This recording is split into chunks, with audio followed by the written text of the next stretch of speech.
Hello again everyone, Truck CB Sales here with a tune-up report for Gary in Ohio on the Stryker SR-955HP. Gary got it ready to go for you, bud. Our tuning alignment as well as the voltage regulator upgrade. Let's get right to it. Our power all the way down.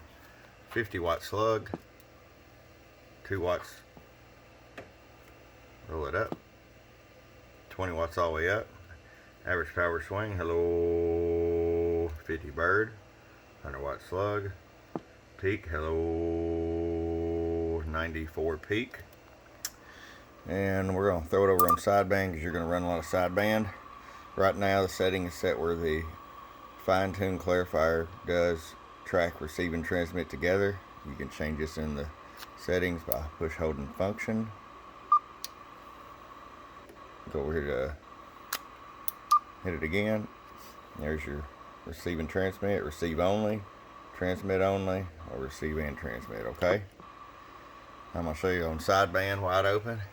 Hello, hello, hello, audio, audio. It's about 88. Roll our power all the way down. Hello, hello, hello, hello, hello, hello. And it'll back all the way down to 10 watts. So, pretty versatile there, Gary. Hey, I hope you enjoy it, and I appreciate you getting on the website. Check us out at www.truckscbsales.com. Oh, and bump bump.